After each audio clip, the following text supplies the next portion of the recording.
Boa noite. Superior Tribunal de Justiça nega pedido de liminar da defesa do ex-presidente Lula. Advogados do petista haviam entrado com habeas corpus preventivo para tentar afastar a prisão após a condenação em segunda instância no TRF4 de Porto Alegre.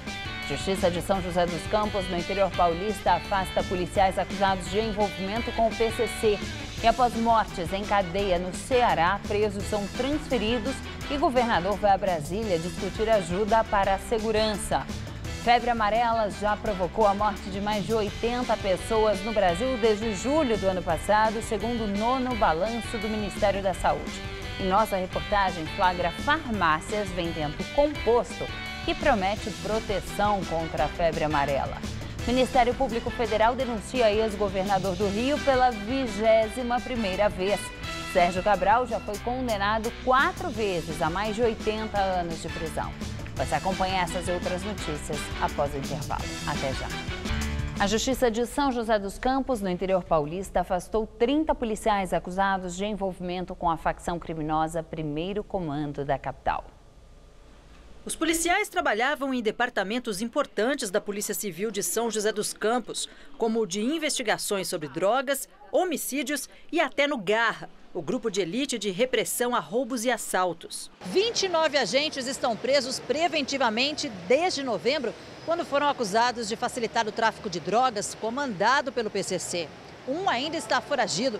O Ministério Público diz que, tendo conhecimento da contabilidade do crime, os policiais usavam a informação para extorquir os traficantes. Segundo os promotores, o esquema movimentava R$2 milhões por mês. Na decisão em que afastou os policiais, a juíza Laís Helena de Carvalho Escamila Jardim destacou que há risco dos policiais virem a ser soltos, caso concedido um habeas corpus, e que venham a reassumir suas funções a qualquer momento, o que implicaria risco concreto à instrução deste processo. A juíza também acrescentou que, caso os policiais voltem aos postos de trabalho, um ambiente ainda mais favorável aos atos de corrupção e improbidade pode ser criado. No Rio de Janeiro, um policial militar morreu numa troca de tiros com traficantes durante a operação na favela Parque Royal, na Ilha do Governador. O tenente Eduardo Almeida Barros é o 13º policial assassinado no Rio neste mês. Na favela do Jacarezinho, também no Rio, uma operação com cerca de 300 homens cumpriu mandados de prisão contra traficantes e acusados da morte de policiais. 3 suspeitos morreram e 7 foram presos. O governador do Ceará, Camilo Santana, do PT, foi a Brasília para uma audiência com o presidente Michel Temer sobre as mais de 24 mortes nos últimos dias. Na cadeia pública de Itapajé, 44 homens foram transferidos e outros 30 permanecem na unidade. Ontem, 10 presos foram mortos durante uma briga entre facções rivais. Outros 3 estão internados. A maior parte das vítimas morreu baleada. A polícia não sabe como as 2 armas entraram no presídio. Segundo o delegado da cidade, apenas um agente penitenciário era responsável por 83 presos. No horário do banho de sol, criminosos do Comando Vermelho atacaram os do PCC. 6 pessoas foram indiciadas por homicídio qualificado. Segundo a Secretaria de Justiça do Ceará, ontem 23 presos fugiram de outras 3 cadeias públicas. As mortes em Itapajé e as fugas aconteceram 48 horas depois da maior chacina do estado, que deixou 14 mortos em uma casa de forró na capital, Fortaleza, na madrugada de sábado. Segundo a Secretaria de Segurança Pública, em 2017, o número de homicídios no estado foi 47% maior do que em 2016. A febre amarela já provocou a morte de 81 pessoas no Brasil de julho do ano passado até agora. 213 foram infectadas pela doença, segundo o último balanço do Ministério da Saúde divulgado hoje. E atenção para a nossa denúncia. Em São Paulo, flagramos farmácias vendendo um composto apresentado como uma espécie de vacina contra o vírus. A Associação Brasileira de Homeopatia diz que o consumidor está sendo enganado. Na página dessa farmácia de manipulação na rede social, a novidade aparece em destaque. O texto diz que a vacina da febre amarela, na versão homeopática, já está disponível na loja. Fomos até uma farmácia de manipulação na Zona Norte, que também oferece a dita vacina homeopática.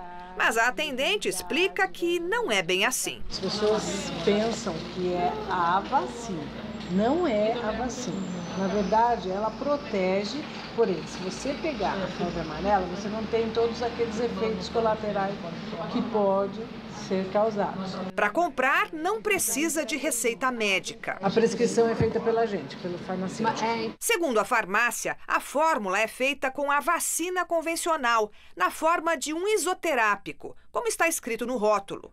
Na homeopatia, quer dizer que a substância que causa a doença, no caso o vírus atenuado, foi ultradiluída em água e álcool. A venda não é proibida.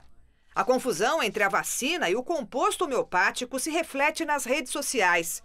Esse internauta recomenda a novidade para amigos e família.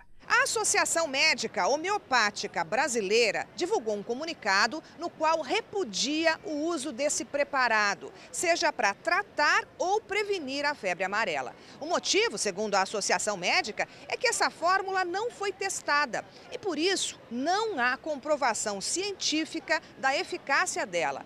O comunicado ainda alerta que pode haver risco para quem toma esse remédio por conta própria. O grande problema é a pessoa se sentir protegida, não tomar a vacina preconizada pelo Ministério da Saúde, adquirir a doença e até falecer. Por isso, recomendamos que a população siga o esquema vacinal proposto contra a febre amarela do Ministério da Saúde. Para a Associação Paulista de Homeopatia, o consumidor está sendo enganado. Vacina contra a febre amarela, vacina homeopática, isso não existe. Estimula a automedicação e o pior, a pessoa se enganar, se auto-enganar achando que está tomando um remédio eficaz.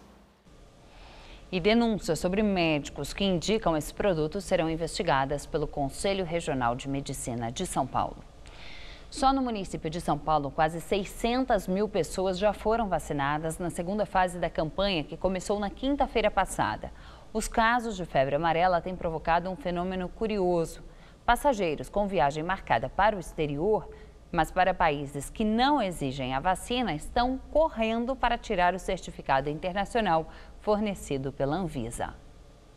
Sabe aquele checklist na hora de arrumar as malas? Pois é, um dos itens imprescindíveis tem sido um pedaço de papel, o Certificado Internacional de Vacina contra a Febre Amarela. O Miguel tirou o documento para ir para os Estados Unidos, só que o país não exige a vacina. Eu tenho medo de que até lá São Paulo declare alguma coisa de epidemia, alguma coisa assim, e aí os Estados Unidos acabam começando a pedir o certificado. E aí, se fizer isso, vai ser a mesma fila que teve para tomar a vacina, vai ser a fila para tirar o certificado. Isso tem sido comum no posto da Anvisa, no aeroporto de Cumbica, em Guarulhos.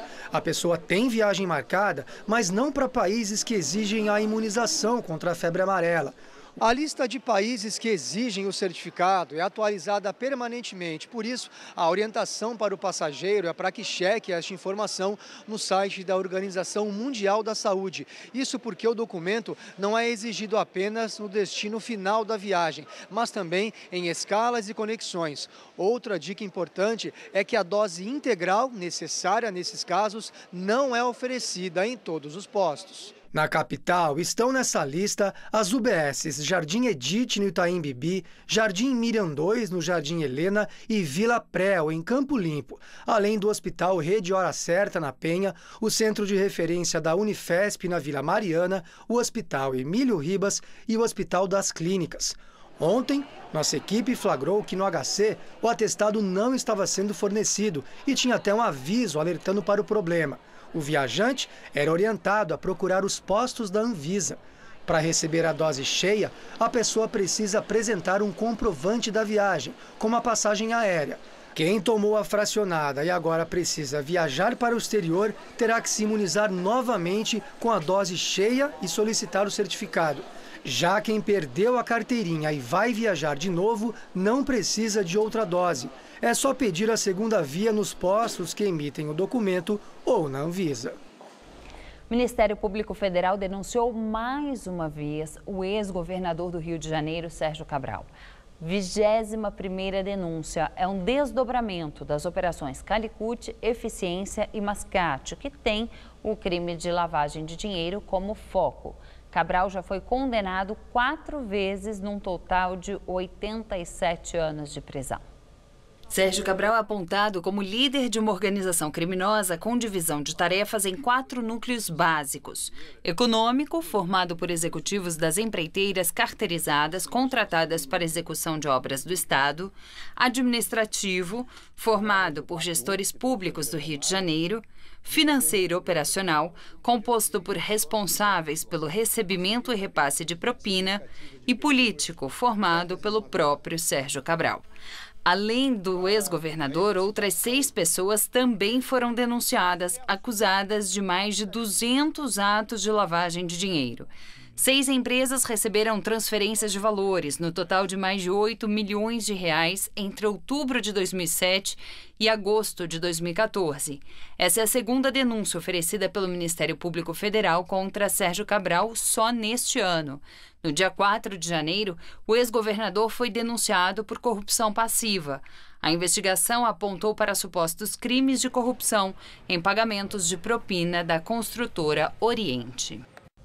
Em Goiás, o presidente Michel Temer anunciou a liberação de 12 bilhões e meio de reais para o custeio antecipado da safra 2018-2019 e voltou a pedir apoio para a reforma da Previdência. A cerimônia aconteceu hoje de manhã em Rio Verde, no sudoeste de Goiás. Temer ressaltou que o Brasil tem que comemorar o desempenho dos agricultores que tiveram safra recorde de 240 milhões de toneladas de grãos no ano passado. O presidente falou novamente sobre a reforma da Previdência. Pensando precisamente no trabalhador rural, vocês sabem que no caso da Previdência Social, nós excluímos os trabalhadores rurais. Eles não serão alcançados pela reforma da Previdência, ou seja, é uma reforma que nós estamos fazendo para os mais pobres. Ontem à noite foi exibida uma entrevista do presidente no programa do Ratinho, do SBT. A participação de Temer em programas de rádio e televisão é uma estratégia do governo para defender a reforma da Previdência, que deve ser votada a partir do dia 19 de fevereiro na Câmara dos Deputados. Governistas admitem que ainda não tem o número de votos necessários para aprovar a reforma. O Ministério Público Federal reforçou o pedido de condenação contra o ex-presidente da Petrobras e do Banco do Brasil, Aldemir Bendini, e do ex-presidente da Odebrecht, Marcelo Odebrecht, além de outros réus da Lava Jato. Todos acusados de corrupção ativa e passiva, lavagem de dinheiro e organização criminosa. A ação penal investiga pagamento de 3 milhões de reais em propinas da Odebrecht para facilitar contratos entre a empreiteira e a Petrobras. As alegações finais foram publicadas hoje no Sistema Eletrônico da Justiça Federal. Aldemir Bendini está preso desde o dia 27 de julho de 2017, quando a Força Tarefa da Lava Jato deflagrou a Operação Cobra. Em depoimento ao juiz Sérgio Moro, no dia 16 de janeiro, Bendini negou que tivesse recebido propina da Odebrecht. O Ministério Público Federal pediu a condenação de 30 anos de prisão por práticas de corrupção. Segundo a Força Tarefa da Lava Jato, os crimes ocorreram de 2014 a 2017. Em 2015, Bendini deixou o Banco do Brasil com a missão de acabar com a corrupção na petroleira, alvo da operação. Mas, segundo delatores da Odebrecht, ele já cobrava propina no Banco do Brasil e assim continuou na Petrobras. A presidente do Supremo Tribunal Federal, ministra Carmen Lúcia, afirmou que usar o caso do ex-presidente Lula para mudar o cumprimento de pena depois de condenação em segunda instância seria apequenar a corte. A declaração de Carmen Lúcia, na noite de ontem em Brasília, indicou que, se depender dela como presidente do Supremo Tribunal Federal, o debate sobre prender ou não o réu condenado em segunda instância não vai voltar tão cedo à pauta. Carmen Lúcia explicou que não falou com os outros ministros sobre o tema, mas que avalia que reabrir esse debate por um caso específico em referência ao do ex-presidente Lula seria apequenar o Supremo. Atualmente, o entendimento que vale é o de iniciar a execução da pena assim que todos os recursos sejam julgados na segunda instância. No caso de Lula, isso deve acontecer em até 2 meses e, a partir desse momento, o ex-presidente poderia ser preso. Dentro do STF, alguns ministros, como Gilmar Mendes e Marco Aurélio, defendem uma nova análise sobre o momento da prisão. Em 2016, por um placar apertado de 6-5, passou a existir a possibilidade de execução imediata da pena em segunda instância. A presidente do Supremo já disse que não prevê voltar ao assunto, mas outros ministros podem levar o tema ao plenário do tribunal, que volta ao trabalho na próxima quinta-feira, dia 1º de fevereiro. As declarações de Carmen Lúcia geraram reações dentro do PT. O deputado Vadir Damu, do Rio de Janeiro, disse que a ministra teve um posicionamento político e que o STF já se apequenou. Ele argumenta que a Constituição não prevê cumprimento de pena antes do último recurso, que pequeno é quem não respeita a Constituição. Já o deputado Carlos Aratini, do PT de São Paulo, reclamou que a Suprema Corte tem a obrigação de dar uma decisão definitiva sobre o assunto, porque, como está, abre brecha para diferentes interpretações jurídicas. Durante o jantar do site Poder 360, Carmen Lúcia falou também sobre a aplicação da Lei Ficha Limpa, que torna Lula inelegível. Segundo a presidente do STF, é muito difícil mudar o entendimento atual sobre esse tema.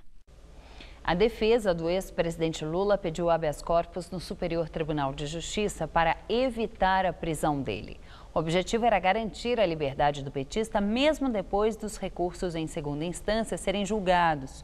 O ministro Humberto Martins rejeitou o pedido liminar. Agora, o mérito será avaliado pela 5ª turma da Corte. Os advogados de Lula argumentam que a súmula do TRF4, que estabelece o cumprimento obrigatório de pena depois da condenação em segundo grau, não corresponde à jurisprudência do Supremo Tribunal Federal, que autorizou a execução antecipada de pena, mas não a tornou automática.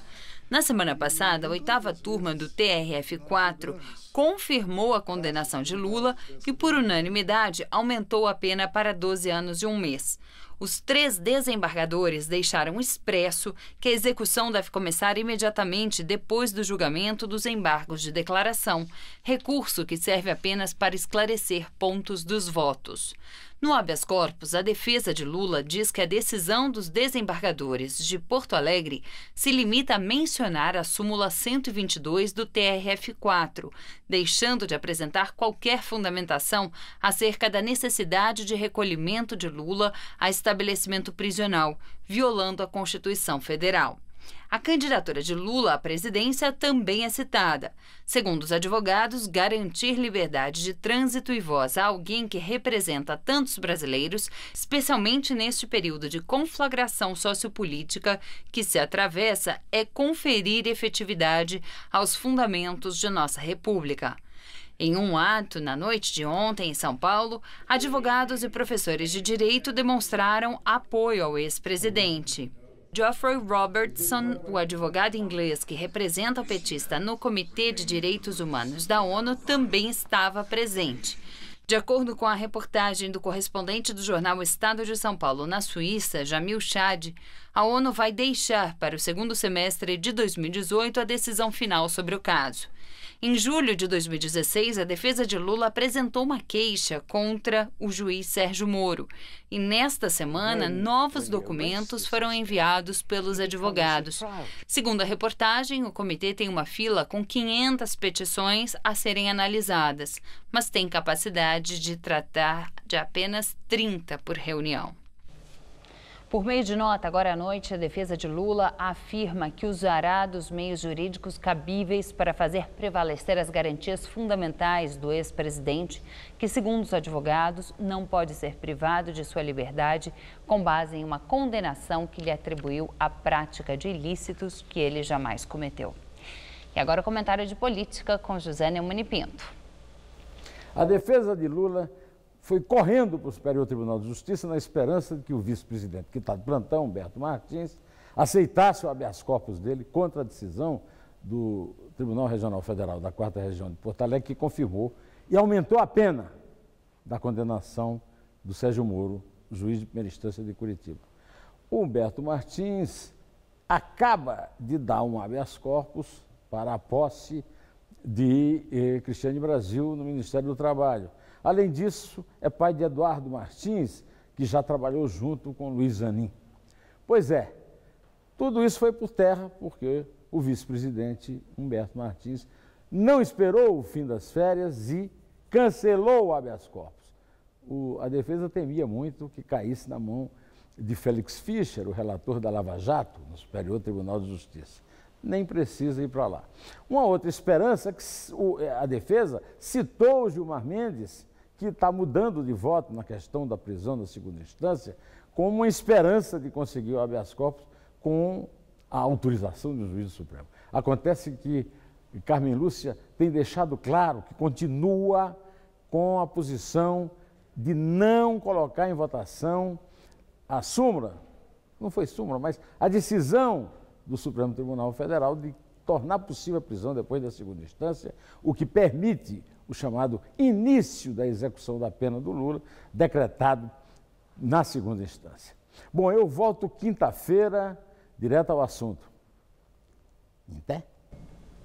O Departamento do Tesouro americano divulgou uma lista de pessoas próximas ao presidente russo Vladimir Putin que teriam tido algum papel na interferência russa nas eleições americanas de 2016.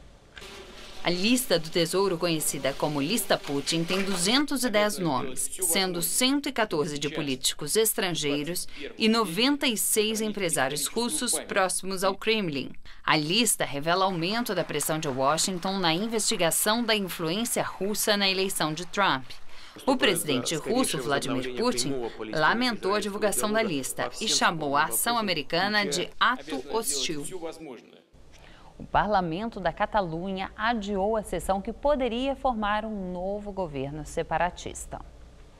O adiamento da sessão que poderia empossar o líder catalão Carles Puigdemont gerou protestos e ainda não foi remarcada. O governo central argumentou que Puigdemont não pode assumir nenhum cargo na administração catalã por causa dos processos pelos crimes de rebelião, traição e mau uso de cargo público. Autoexilado na Bélgica, Puigdemont tenta articular uma posse virtual para evitar voltar à Espanha, o que já foi proibido pelo Tribunal Constitucional Espanhol. O governo da Irlanda confirmou hoje a convocação de um referendo para discutir a legalização do aborto. A consulta popular deve ser em maio. O objetivo é anular a 8ª emenda da Constituição irlandesa, que reconhece o direito do feto à vida. Pesquisas apontam que 56% dos eleitores querem a mudança. No parlamento, a maioria dos deputados e os senadores pretende revogar a emenda. O primeiro-ministro irlandês, Leo Varadkar, eleito em junho do ano passado, já confirmou que vai fazer campanha pela legalização do aborto. Em contrapartida às sanções impostas pelos serviços de transporte por aplicativo, o prefeito de São Paulo, João Dória, disse hoje que carros de até 8 anos poderão trabalhar pelo sistema. O anúncio foi durante a inauguração de uma estação de compartilhamento de bicicletas na zona oeste de São Paulo. Dória disse que vai permitir que carros de até 8 anos de fabricação atuem no serviço por aplicativo. Para veículos incluídos até julho de 2017, era estipulada a idade de 7 anos e meio. Já para motoristas cadastrados após essa data, a idade dos carros era de 5 anos. Outra questão ainda discutida é a permissão para que veículos com placas de outras cidades possam trabalhar aqui. Ontem foi o primeiro dia de fiscalização do serviço após o anúncio de novas regras para motoristas e empresas feito pela Prefeitura em julho do ano passado. Entre as mudanças estão a obrigatoriedade da realização de curso de formação pelas empresas e motoristas. O motorista que desobedecer às novas determinações pode ter o carro apreendido.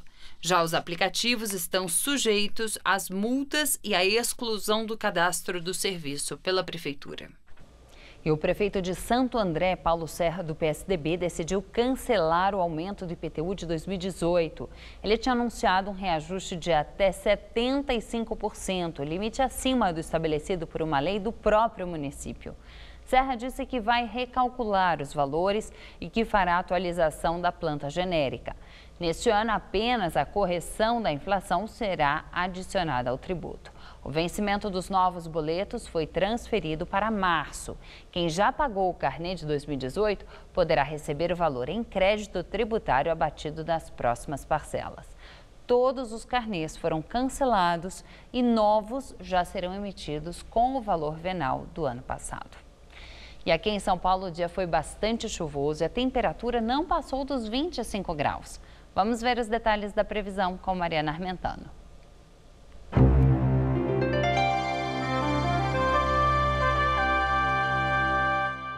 O sol volta a predominar no estado de São Paulo, mas ainda não faz aquele calorão aqui na capital e chega a fazer até friozinho durante a madrugada, viu? Nessa quarta-feira teremos mínima de 16 ao amanhecer e máxima à tarde de 26, com um pouquinho de garoa à noite. Aí tanto na quinta quanto na sexta-feira a máxima fica em torno dos 25 graus, sem previsão de chuvas, mas com muita nebulosidade por aqui.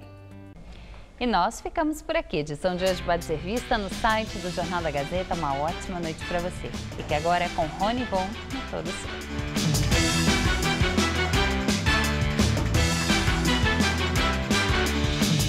Esta quarta, 9h30 da manhã, no Revista da Cidade, saiba tudo sobre as doenças transmitidas por mosquitos.